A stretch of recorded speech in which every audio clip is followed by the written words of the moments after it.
Tiba-tiba ia dikejutkan dengan satu ekor anjing hutan yang tengah digantung di depan kemahnya dengan tragis. Kaki, tangan, dan lidah anjing itu terpotong-potong. Dan ada juga bekas lubang di bagian dada anjing hutan itu seperti ada yang telah mengambil hatinya.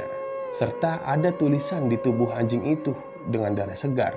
Jika engkau bukan yang menyelamatkanku saat itu, mungkin nasib kau sekarang sudah seperti anjing ini, pengkhianat.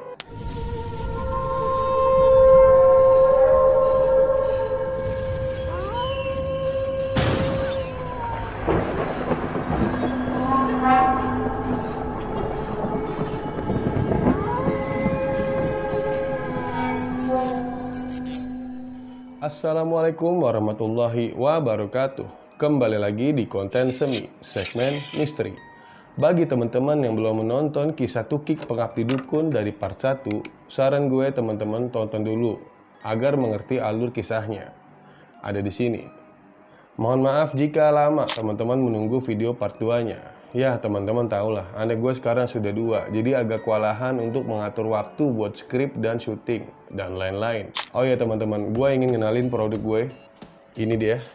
Ini jahe merah teman-teman, untuk meningkatkan imun. Bagi teman-teman yang ingin order, saya kasih di deskripsi. Untuk keterangannya ada di video yang ini teman-teman. Itu udah gue jelasin semua soal jahe merah ini.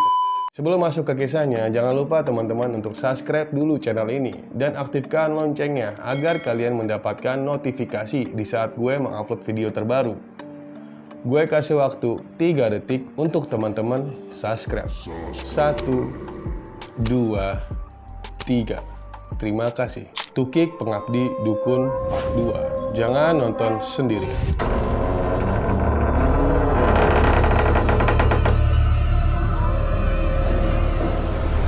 Setelah Eyang Galung menghidangkan lidah si Tukik untuk disantap oleh Tukik, tiba-tiba si Tukik merasakan kepuasan yang sangat mendalam. Seakan-akan ia mendapatkan kekuatan dari iblis berkali-kali lipat lebih kuat dari biasanya. Alhasil, Eyang Galung pun tertawa sangat lepas sekali. Hahaha.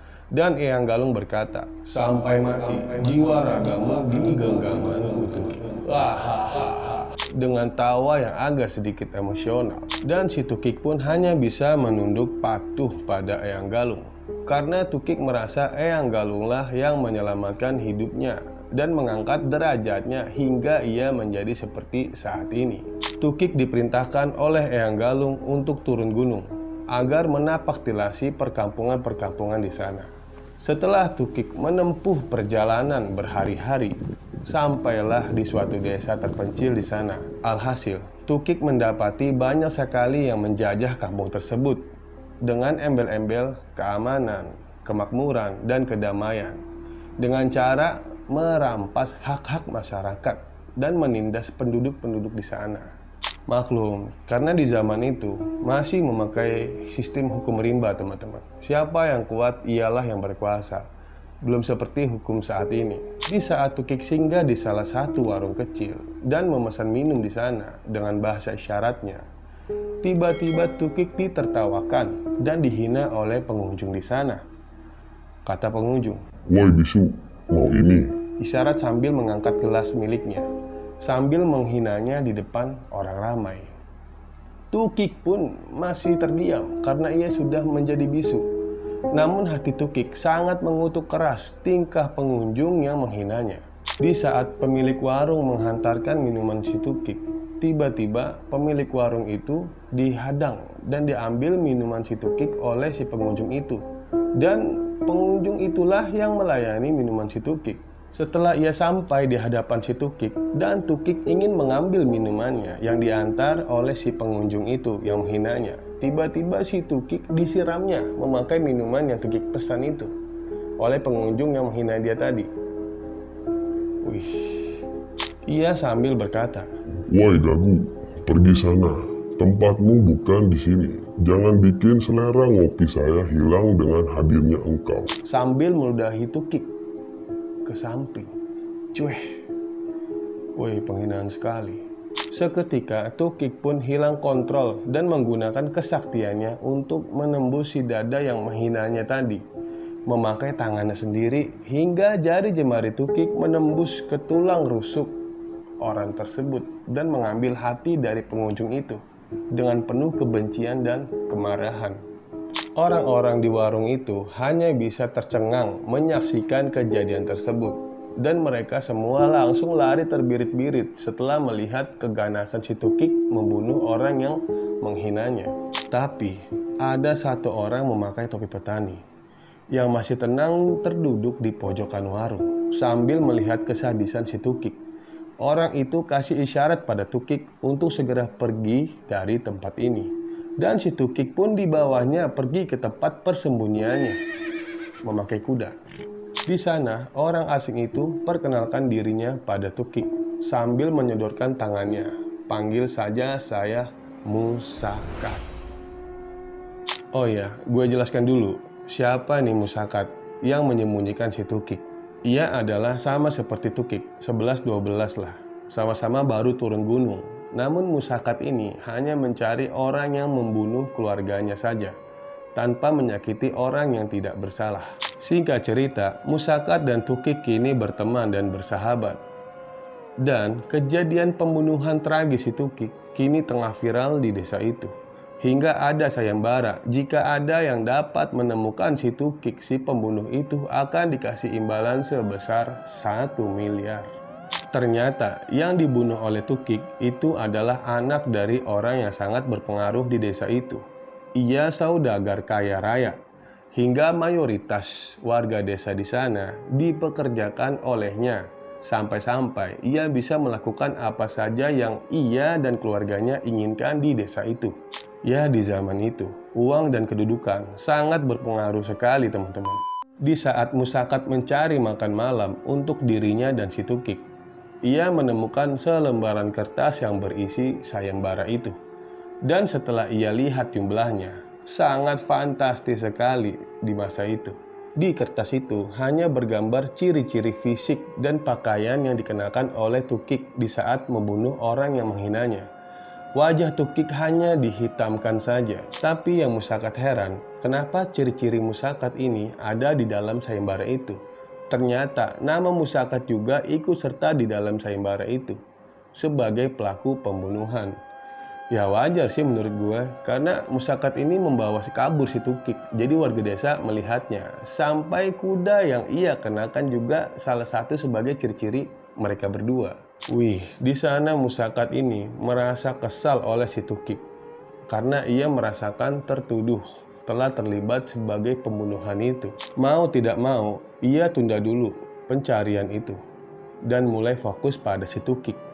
Hingga satu-satunya kuda yang Musakat tunggangi sebagai alat transportasi dirinya selama ini, suka tidak suka, ia relakan untuk melepaskannya di tengah hutan. Musakat, ya jelas lah lu terlibat, karena warga desa itu taunya lu komplotannya si Tukik.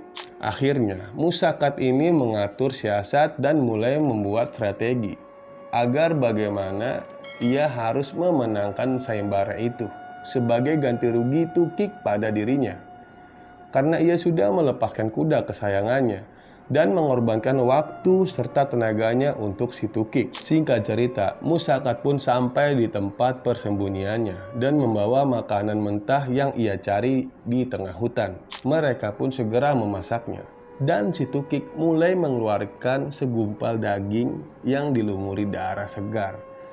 Ternyata daging itu adalah hati seseorang yang ia bunuh di desa itu. Dan akhirnya mereka berdua pun menyantapnya dengan lahap dan bergairah. Ternyata makan malam ini menjadi pengalaman baru Musakat, karena ia baru pertama kali memakan hati manusia. Tapi di sana Tukik merasa ada logat yang aneh pada diri Musakat setelah Musakat mencari makan malam untuknya. Akhirnya Tukik dapat bisikan oleh Eyang Galung yang bersemayam di dirinya bahwa Tukik harus berhati-hati dan waspada pada si Musakat karena ia pengkhianat. Dan Tukik disuruhnya membunuh Musakat oleh Eyang Galung. Akhirnya Tukik ingin berdialog dengan Eyang Galung lebih personal lagi di atas pohon. dan Musakat mencari-cari si Tukik yang menghilang setelah makan malam bersamanya. Tiba-tiba Musakat juga curiga dengan Tukik yang menghilang begitu saja. Kemana Tukik ya? Apa jangan-jangan ia tahu apa yang saya rencanakan? Nggak mungkin dia tahu. Ya sudah, aku tunggu di dalam saja. Nanti juga Tukik pulang sendiri kok, kata si Musakat. Setibanya ayam hutan berkokok dengan lantang, menandakan pagi telah tiba. Musakat terbangun dari tidurnya, dan Tukik pun masih belum kunjung datang. Setibanya Musakat keluar dari kemahnya di pagi hari, ia berniat untuk mencari santapan pagi dan sekaligus mencari si Tukik. Tiba-tiba ia dikejutkan dengan satu ekor anjing hutan yang tengah digantung di depan kemahnya dengan tragis. Kaki, tangan, dan lidah anjing itu terpotong-potong. Dan ada juga bekas lubang di bagian dada anjing hutan itu seperti ada yang telah mengambil hatinya. Serta ada tulisan di tubuh anjing itu dengan darah segar. Jika engkau bukan yang menyelamatkanku saat itu, mungkin nasib kau sekarang sudah seperti anjing ini, pengkhianat. Sontak, Musakat langsung teringat dengan Tukik. Ini pasti ulahnya si Tukik. Dan sepertinya Tukik tahu apa yang telah saya rencanakan, ujar Musakat. Musakat ada firasat yang tidak enak sekali tentang keselamatan dirinya. Musakat merasa Tukik bukan lawannya, dan ia pun langsung bergegas pergi meninggalkan kemah itu dengan penuh ketakutan dan kehati-hatian. Musakat pun berkata, sepertinya Tukik bukan orang sembarangan. Ternyata setelah Tukik mendapatkan wangsit dari Eyang Galung tentang Musakat, Tukik pun tidak langsung mengeksekusinya. Karena Tukik ini orangnya sangat menghargai sekali seseorang yang telah menolong dan menyelamatkannya. Sebenarnya di malam itu Tukik pulang ke kemah persembunyiannya di saat Musakat tengah tertidur pulas. Di saat Tukik masuk ke kemah itu, di sana Tukik menemukan selembaran kertas sayembara di bagian kantong Musakat yang ingin terjatuh. Setelah Tukik melihat dan membacanya, ternyata ucapan Eyang Galung itu benar, bahwa Musakat ingin mengkhianatinya dengan memenangkan sayembara itu. Setelah itu, Tukik emosional sekali dan sudah tidak tahan lagi ingin mengeksekusi si Musakat. Tapi sekali lagi, berhubung Tukik pada dasarnya memiliki hati yang baik dan selalu mengingat jasa kebaikan seseorang, di sana ia mengurungkan niatnya. Dan akhirnya Tukik melampiaskan kekesalannya dan kekecewaannya pada binatang anjing hutan itu. Akhirnya Tukik dan Musakat ini berpisah dan mengambil jalannya masing-masing. Tapi di hati kecil Musakat masih belum terima dengan perlakuan si Tukik yang menerornya memakai anjing hutan itu. Bagi Musakat, ini adalah penghinaan yang sangat besar sekali baginya. Karena Tukiklah yang membuat Musakat terlibat dan menghancurkan visi misinya untuk mencari pembunuhan keluarganya di desa itu. Serta Musakat kehilangan kuda kesayangannya yang selalu menemaninya selama ia berkelana. Musakat memiliki hati dan sifat yang sangat negatif sekali, bisa dibilang sangat mendendam. Dan ia memutar otaknya agar tidak menyia-nyiakan si Tukik. Dan Tukik harus membayar ini semua, kata Musakat sambil bergeram marah.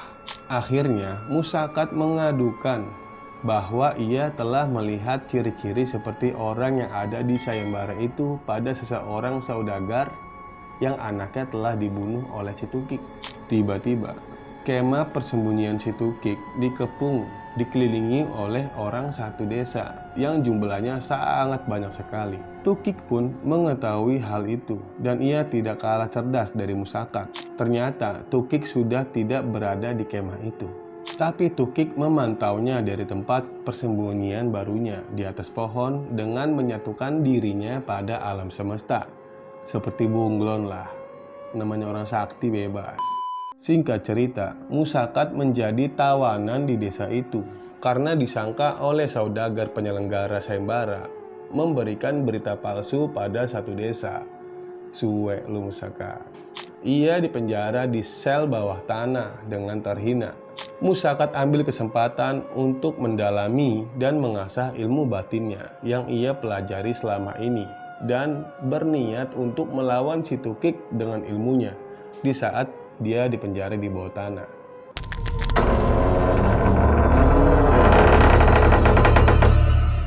Setelah ilmu Musakat semakin meningkat, Musakat mulai melawan penjaga di sekitarnya yang menawan dirinya di bawah tanah, serta menghancurkan lapisan besi yang mengurungnya selama ini.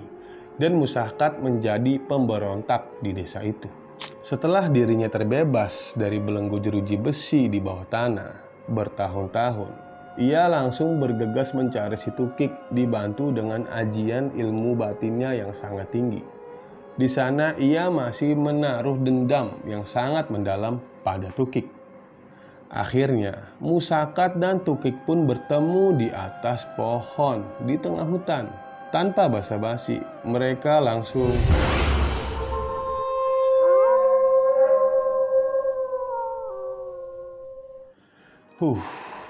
Kira-kira apa yang terjadi setelah Musakat menunggu momen ini bertahun-tahun di bawah tanah? Silakan tulis di kolom komentar teman-teman, kita diskusi. Sepertinya kisah ini dilanjutkan ke part 3 ya teman-teman, karena terlalu panjang sekali kisahnya. Khawatir teman-teman jenuh mendengarnya. Di part 3-nya sungguh sangat tidak terduga, Musakat dan Tukik saling mengeluarkan ilmu tingkat tingginya yang selama ini mereka pelajari puluhan tahun. Tanpa diduga, ilmu yang mereka keluarkan berdampak. Jangan lupa subscribe channel ini agar gue lebih bersemangat lagi untuk mengupload video. Gue BP Hatta, izin pamit undur diri dulu. Mohon maaf jika ada salah dalam berucap.